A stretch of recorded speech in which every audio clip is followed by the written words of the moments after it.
Good day. Our verse for today can be read in Exodus chapter 23, verse 1 to 2. I will read the King James Version.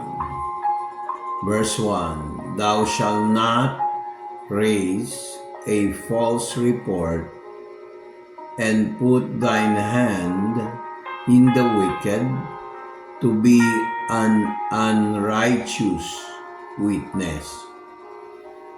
Thou shalt not follow a multitude to do evil, neither shalt thou speak a cause to decline after many to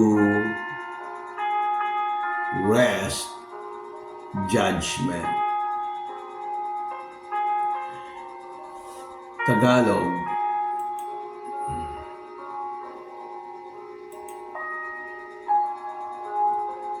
Hindi ka dapat magbigay ng isang maling ulat tungkol sa sinuman.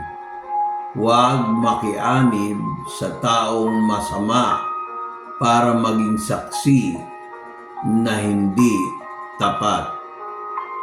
Hindi mo dapat sundin ang karamihan ng tao para gumawa ng kasamaan, ni maaari kang sumaksi habang pumapanig kasama ang karamihan ng tao para ilihis ang katarungan. Mga kapatid, we are living in the last days, and we should recognize that evil is rampant. Manalangin po tayo sa panahon na ito. Kung ano man ang ginagawa natin, tinatayuan natin, sa tingin nyo tama, pag-pray nyo kasi minsan, hindi po lahat ng tao may tamang spiritual discernment. So please pray for our country. Please pray for our officials in government na manatili yung mga government officials na tuwid. Yung marunong manindigan sa katotohanan.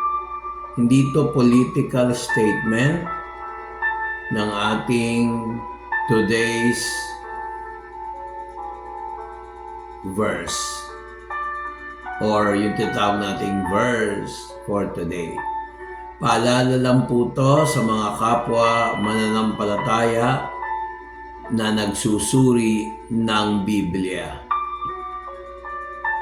Merong resultang dadating na ibibigay ng Diyos ayon sa kanyang habag at ayon sa mga ebidensya na ipakikita ng Panginoon.